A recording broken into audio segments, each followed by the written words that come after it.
jangan takut gagal kalau ingin sukses. Kebab itu sebenarnya berasal dari Suriah. Oh, Suriah Nah, awalnya. kenapa di Turki itu terkenal kebab? Karena konflik 8 tahun berkepanjangan, Suriah perang, pecah. Oh. Sehingga banyak pengungsi Suriah datang ke Turki.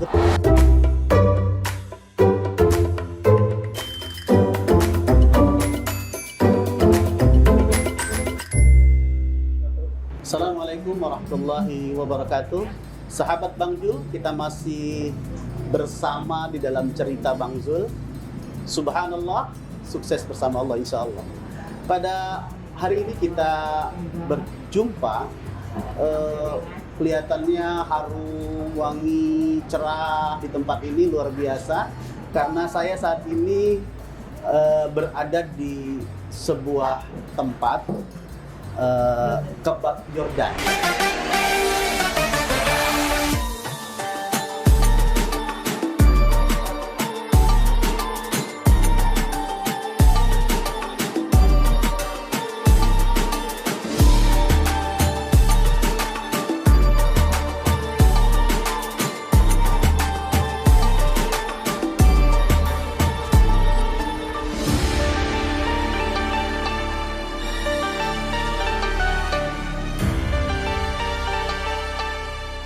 Di sini kita bersama seorang ustadz yang masih muda, ganteng, luar biasa, sukses. Insya Allah fid dini wad dunya wal akhirah. Insya Allah. Baik, langsung saja sahabat Bang Zul, kita temui beliau. Assalamualaikum warahmatullahi wabarakatuh. Salam Bang Zul. Masya Allah, maka ketemu Bang Zul. luar biasa, ganteng kan? Masya Allah. Aca, tapi tunggu dulu sahabat, karena beliau ini sudah punya hari. Jadi nggak usah galau ya. Kita berdoa semoga nanti kita semua diberkahi Allah Subhanahu wa taala. Oh iya Ustaz, afwan, kaifa haluk? Ana bikhair Ustaz. Kalau bahasa Indianya apa kabar itu jai hal hai gitu Ya, ya. ya, ya.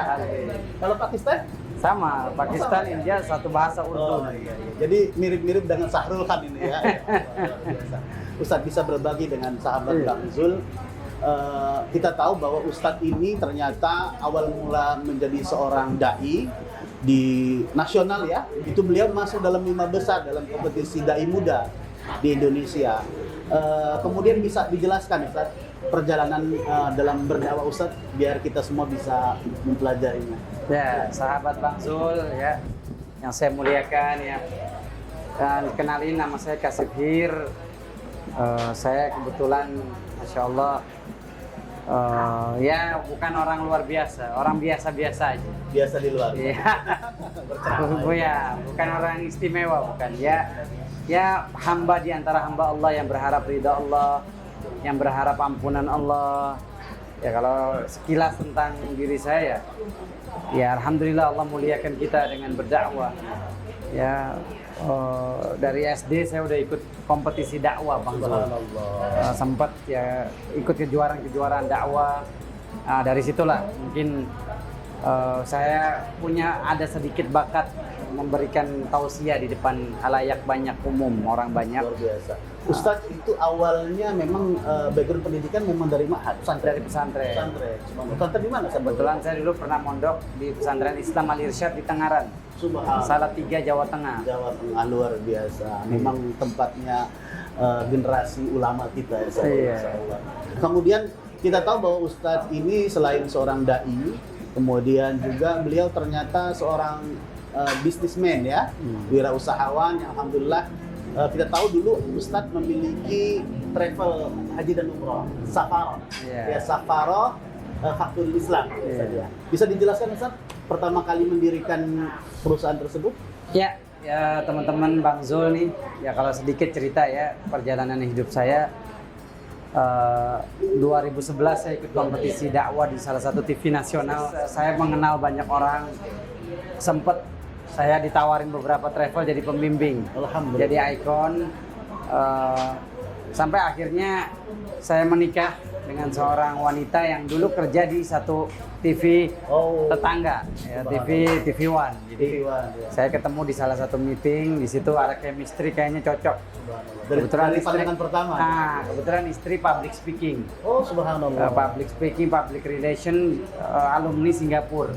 Saya mikir nih kalau saya saya nyari istri yang sama agama juga, kayaknya nggak ada dinamikanya, Betul.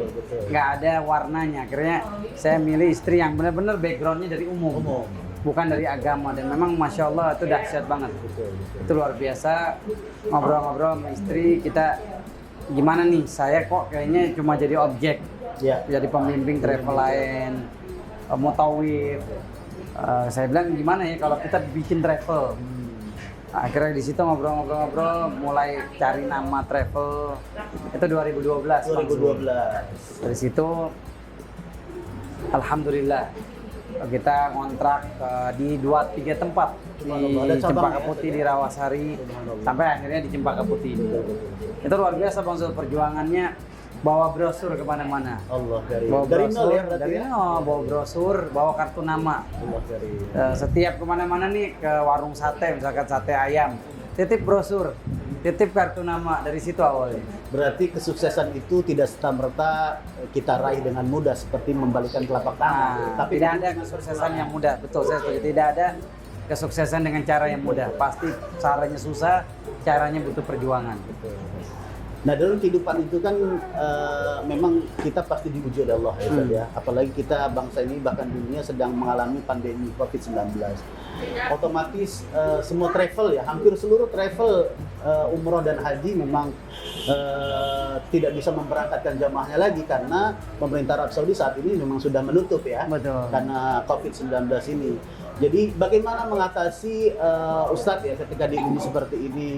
Sudah penghasilan sudah tidak ada dari sana, kemudian begitu banyak karyawan yang harus kita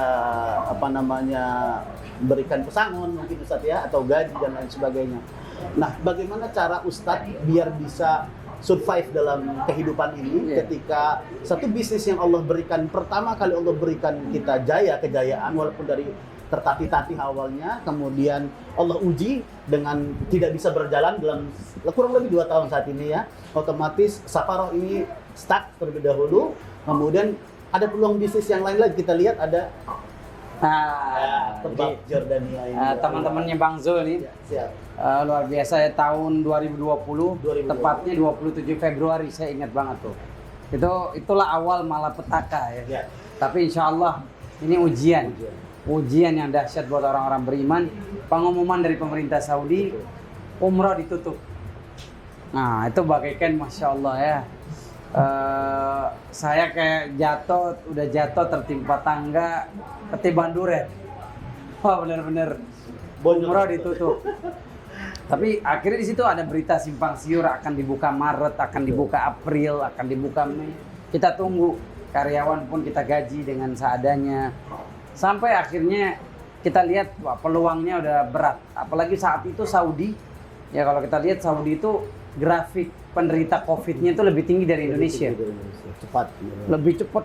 Saudi itu udah ratusan ribu, Indonesia masih puluhan ribu. Nah, di sini saya melihat nggak ada peluang umroh untuk dalam waktu dekat dibuka.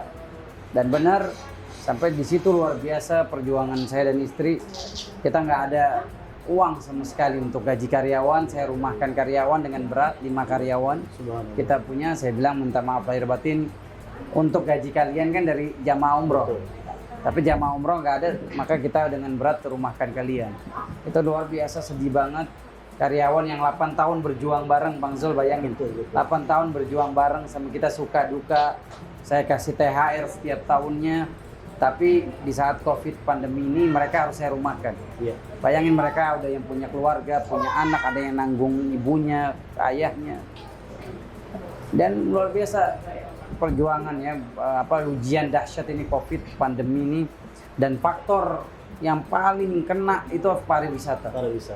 Penerbangan ditutup, hotel ditutup.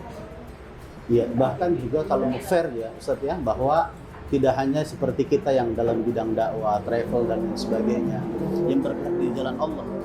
Bahkan tempat-tempat maksiat juga ditutup saat ini, ya kan? Jadi diskon ditutup. Jalan ke surga ditutup, jalan ke neraka ditutup. Memang ada hikmah di balik itu mungkin. Dijelaskan bahwa Allah tidak membutuhkan kita ya. Bahwa kita yang membutuhkan Allah sebenarnya ya. Jadi Allah kalau saya lihat Bang Zul, hikmahnya gini. Nggak ada makhluk yang boleh sombong. Nah, saya dulu mungkin sombong, saya mengatakan Ka'bah itu nggak mungkin ditutup kecuali kiamat. Mungkin Betul, saya dulu betul, pernah betul, sombong, betul. Jumawa. Umroh alhamdulillah jamaah, bayangin 300 jamaah. Saya kalau mau fair-fairan sama jamaah, teman Bang Zul doang nih saya cerita. Itu satu jamaah kita bisa untung sampai 8 juta. Betul, betul. Sampai 7 sampai 8 juta. Bayangin kalau 200 jamaah berapa? Allah karim. 1,6 miliar dalam 1 bulan. 1 bulan. Saat itu luar biasa, mungkin saya juga gaya hidup sama istri glamor. Iya, iya. Setiap hari belanja ke mall, apapun kita bisa beli. Kita mohon maaf menganggap diri kita di atas orang lain. Sebenarnya wabah Covid ini luar biasa, hadiah dari Allah sebenarnya. Hadiah. Bukan hukuman, hadiah. Betul. Untuk membuat kita sadar kalau kita ini makhluk Allah yang lemah. Ketika Allah antum wa man fil ardi jami'an fa innallaha ghaniyyun hamid. Allah menjelaskan bahwa Allah Maha Kaya. iya, antumul fuqara ila Allah. Kita yang butuh sama Allah. Saya setuju tadi Bang Zul bilang, Makanya kita nggak lah boleh yang sombong. butuh sama Allah. Antum jujur nih. Ya teman-teman Bang Zul ketika travel tuh jalan, saya yakin juga travel lain juga Ya. punya sifat yang saya alami. Umroh ini nggak bakal tutup kecuali kiamat. Betul, kiamat. Tapi lihat, ada satu virus yang nggak kelihatan. Allah karim. Dengan satu virus yang nggak kelihatan itu bikin kita rontok kesombongan kita, runtuh keangkuhan kita. Bahkan sebuah negara kita lihat ya, berita dulu ya Ustaz ya, di sebuah negara yang besar yang dengan sombongnya bahwa dia tidak ada satu kekuatan pun yang mampu untuk mengguncang negaranya gitu ya. Ternyata hanya dengan virus yang tidak tampak dengan mata habis. Ustaz. Allah karim. Ya, jadi itu. Tapi memang Ustadz kita ini ketika sedang berjaya tetap sayang sama istri ya. Tadi memanjakan istri itu kan boleh-boleh saja Ustaz. Ma'anfaqa rajulun fi baitihi ya kan? Nah, betul. Faedah lo sedekah. Sedekah ya Ustaz ya. Memang tidak boleh berlebihan. Kalau saya enggak, tips saya mau sama istri saya Ustaz. Ketika saya jalan ke mall, itu saya selalu pegang tangan Ustaz.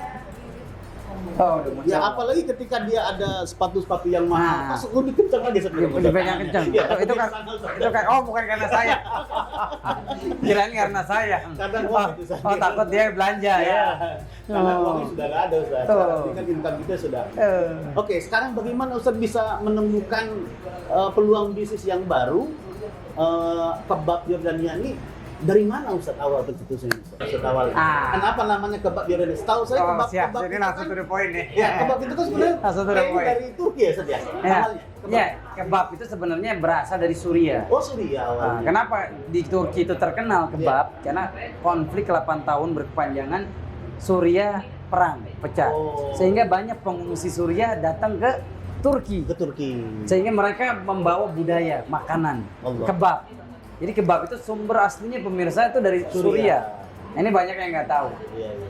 Karena Oh, ini banyak baru. pengungsi Suriah ke Turki, banyak orang Turki yang dia seneng sama makanan Suriah. Gitu. Dan ini mendunia sampai mendunia akhirnya. Iya, iya. Nah, kebab kita bukan kebab Turki, dari Yordania. Yordania. Asli Yordania. Apa bedanya kebab Turki sama Yordania dari rempah-rempahnya? Rempah-rempahnya. Kalau kebab Yordania itu rempah-rempahnya lebih banyak dan lebih berasa. Kita ada satu bumbu, mayones, itu ada garlicnya, bawang putih. Oh. Dan itu Masya Allah sehat Nyerah banget, bisa, nyerah ya. banget. Itu bisa menetralkan tekanan darah, Tekanan darah, ya. Kolesterol. jantung, Masya Allah. Jadi saya kepengen satu bisnis karena kita basically-nya dakwah harus bermanfaat buat orang Betul. banyak. Nggak boleh merugikan. Iya. Nggak boleh bisnis, mohon maaf, ngebohongin orang, Betul, betul. bikin penyakit orang. Nah, Iya. makanya saya mengambil inisiatif bisnis yang sehat, makanan sehat, kebab Yordania. Banyak Dan kita baru satu-satu, dan kita, Iya, Bang Zul, satu-satunya di sini. kita ini ada sahabat saya namanya Syekh Asaduddin. Beliau punya kebab Yordania, namanya Yordania kebab di Yordan, Di di Yordan. Amman. Itu udah 20 tahun. Allah. Kemudian ngobrol-ngobrol sama saya ditunjuk perwakilan dia di Indonesia. Subhanallah. Jadi resep kita yang di sini nih asli 100% dari Yordania. Nanti bakal nyicipin. Siap. Nanti bakal nyicipin ya, pemirsa juga, Kalau teman-teman Bang Zul. kalau kita nyicipin. umroh haji di Mekah Madinah biasanya Turki ya. banyak Iya. ya. Ini khusus lagi nih. Nah, khusus makanya Bang Zul, teman-teman Bang Zul nih yang mau nyobain kebab kita, satu gigitan itu kayak seolah-olah terbang ke Mekah. Masya Allah. Karena benar-benar asli Timur Tengah. Subhanallah. Ayo datang. Ada satu jamaah kita nih, dia gigit Ini di Cempaka Putih Ustaz, tempatnya. seolah-olah di depan saya Masjid Nabawi. Subhanallah. Satu gigitan itu dahsyat banget. Makanya teman-teman Bang Zul harus nyicipin, harus nyobain. Siap. Pasti kita cicipin ya, sama Iya. Bang Zul ya. Nah, kemudian saat banyak orang ketika pandemi ini mengalami kebangkrutan, kepailitan, itu mereka nggak lari ke Allah. Bahkan lari ke tempat yang musyrik ya, mungkin ya, meminta kepada kahin, dukun dan lain sebagainya, peramal, mengeluarkan uang, malah nambah ambrus lagi, nambah rugi lagi, pahit lagi gitu. Tip-tip apa yang bisa Ustaz sampaikan kepada sahabat Bang Zul agar mereka bisa survive dalam masa pandemi ini tanpa salah jalan gitu? Iya. Ini sahabat Bang Zul ya. COVID itu memang bikin kita menderita ya. Ada yang kena COVID meninggal. Iya. Tapi nggak ada musibah yang lebih besar dari musibahnya neraka. Allah. Makanya kesuksesan seseorang itu bukan diukur ketika dia banyak duit. Betul. Bukan dia tinggi jabatan, popularitas, bukan. Kesuksesan seseorang, Allah berfirman, "Faman zuhziha 'anil nari wa udkhilal jannati faqad faz." Siapa yang dijauhkan dari neraka, dimasukin ke surga, baru dia sukses. Nah, ini ukuran sukses dari yang ada di tengah masyarakat harus kita rubah. Sukses bukan banyak duit. Sukses bukan tinggi jabatan. Sukses bukan yang paling terkenal. Tapi orang yang sukses kalau kaki kita ini dijauhkan dari neraka, kaki kita dimasukin ke surga, itu baru sukses. Ini yang kita kejar, sukses itu yang kita kejar. Bukan sekedar sukses duniawi. Duniawi bakal kita tinggalin. Dunia ini dua sifatnya. Kita meninggal dunia atau dunia meninggalkan kita. Contohnya sekarang nih, dunia meninggalkan kita. Ya nggak, katanya kita dijauhin sama semuanya. Bahkan duit aja jauh sama kita. Gara-gara COVID. Ya. Inilah dua sifat dunia yang nggak akan kita bisa lepas dari itu. Makanya ya, insya Allah Bang Zul, sahabat Bang Zul, ikutin channel YouTube-nya Bang Zul, dapat hikmah, dapat ceramah, dapat siraman rohani. Ya jangan lihat YouTube yang nggak ada manfaat, yang nggak ada faedah, habis kuota, iman nggak bertambah, amal jadi kosong. Coba ikutin nih cerita Bang Zul ya nggak? Iya. Dapat manfaat, pahala, amal bertambah. Ini Dapat kebab gratis lagi. kebab gratis. Amin. Amin. Jangan lupa juga teman sahabat Bang Zul datang ke kebab dan cari di Google, gampang sekali. Dekat lokasinya di Taman Solo, Cempaka Taman Putih. Solo, Ini Cempaka. nih Bang Zul nih, Masya Allah nih lokasi dibilangnya Strategis, pusat ya? kuliner. Pusat kuliner. Ada bakso legend. Ya. Di seberang kita nih. Taman namanya Solo. bakso Taman Solo. Ya, seberangnya persis. Iya, kita seberang. Baik, Ustadz. Dan tadi saya ngomong-ngomong menarik tuh Bang Zul Ya. bilang. Saya tadi menarik ya, beliau bilang tadi banyak orang yang larinya ke dukun. Kedukun ya. Iya, padahal ya, sahabat Bang Zul kita tahu hukumnya kalau orang datang ke dukun apa? Ya. Rasulullah bersabda, "Man ata 'arrafan aw kahinan fasaddaqahu bima yaqul faqad kafara bima unzila ala Muhammad." Siapa yang datang ke dukun, nanya, kemudian percaya, maka dia telah kufur terhadap ajaran Nabi Muhammad. Makanya bahaya nih, Dalam hati-hati. riwayat yang lain, lam tuqbalu salatun arba'in. Arba'ina yauman. Ya, 40 baru hari. datang aja 40 sholat yang diterima. Makanya nih hati-hati nih. Allah karim. Jadi sia-sia. Jadi Setuju. sudah sia-sia, dapat dosa dan lain sebagainya. Itu yang harus kita berikan pencerahan kepada sahabat Bang Zul. Ya, setuju saya. Oke, tips-tips mungkin Ustaz, bagaimana bisa survive dalam kehidupan ini Ustaz ya, ketika Allah beri ujian kita kebangkrutan, jadi dunia menjauhi kita tadi. Apa yang harus kita lakukan sebagai seorang mukmin Ustaz? Ya, kalau pengen sukses jangan takut gagal.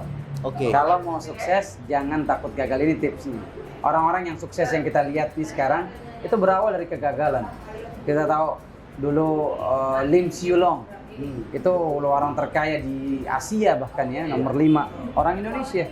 Itu ternyata dia dulu jualan karung bekas. Saya baca sejarahnya jual karung bekas. Jadi orang-orang yang hebat yang kita lihat, orang terkaya di Indonesia, terkaya di dunia, itu dulunya orang-orang yang pernah gagal. Bahkan KFC ya dengan paman Samnya yang punya, kita lihat ikonnya, ternyata dia baru bisa sukses umur 65 tahun. Baru sekarang KFC mendunia. Nah, berarti masa mudanya dia jadi karyawan, jadi staff, jadi pegawai. Jadi jangan takut gagal kalau ingin sukses. Itu tips dari saya. Jangan putus asa, jangan takut gagal, belajar terus, karena belajar itu tidak ada batasan usia dalam mahdi lal hadi Ustaz ya. Nah, Sehingga terus kita mencari, kalau sahabat-sahabat dulu yang masih muda kadang-kadang ketika ditimpa kesulitan galau Ustaz, galau, sedih, putus asa. ya Padahal kayak gini deh. Ya teman sahabat Bang Zul nih ya. Kita ini sebenarnya punya potensi jadi orang kaya, punya potensi duitnya banyak. Tapi terkadang syaitan nggak mau kita jadi orang kaya. Nah, apa kata Allah Subhanahu Wa Taala berfirman, "Innama syaitan ya'idukumul faqr." Ya, sesungguhnya setan menjanjikan kamu kefakiran. Setan nggak mau orang-orang baik itu jadi orang kaya. Setan nggak mau orang muslim, orang mukmin jadi orang kaya. Ini yang harus kita waspadai. Makanya ayo mulai jiwa entrepreneur, jiwa dagang, jiwa bisnis. Karena dengan bisnis ini Rasulullah menjanjikan 10 pintu rezeki, 9-nya dari jalur dagang, jalur bisnis. Jangan pernah takut memulai bisnis. Ya, harus munculkan di dalam diri kita jiwa entrepreneur. Setan nggak mau kita jadi orang kaya. Setan maunya kita miskin. Kalau kita miskin gimana nanti larinya ke dukun. Pengen jadi orang kaya, pengen pakai naudzubillah min dzalik penglaris, datang ke gunung apa Kawi. Nah, ini Bang Zul kayaknya pernah ke Gunung Kawi pernah. Enggak. Bagaimana kita tahu bahwa itu haram, Ustaz? Kalau belum pernah tahu gitu Pak Ustaz. Jadi itu sudah orang yang melakukan perbuatan musyrik itu sudah kenal, memang di tempatnya di situ Ustaz, kita tahu. Nah, kemudian bahwa ketika kita sudah optimis Ustaz ya, kemudian masih gagal, terus kita coba ya Ustaz. Terus.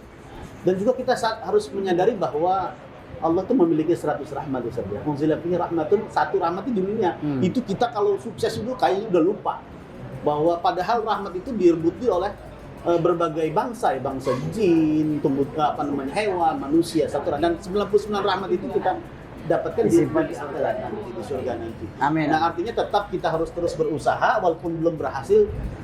Minimal ada rahmat Allah yang menanti kita nanti kalau kita. Dan kita harus jadi pengusaha.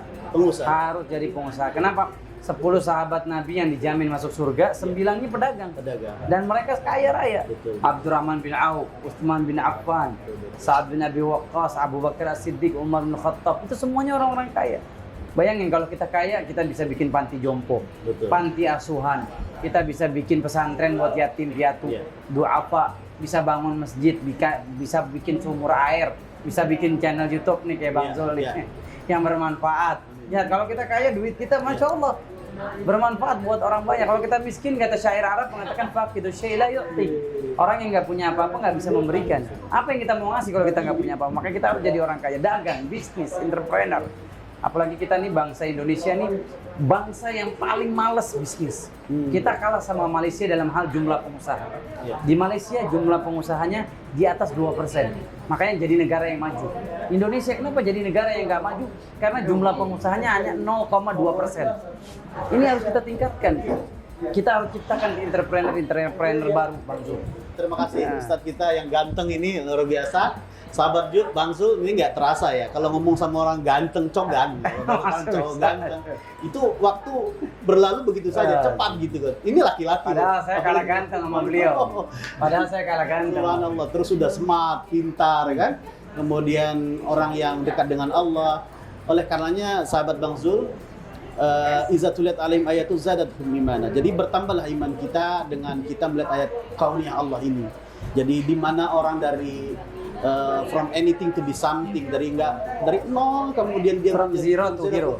Jadi bukan siapa-siapa menjadi orang besar. Itu butuh dengan perjuangan, butuh dengan semangat. Tentunya subhanallah, sukses bersama Allah. Allah bersama kita di saat kapanpun, dimanapun, dan kita harus tetap husnuzon kepada Allah terhadap takdir yang telah Allah berikan kepada kita.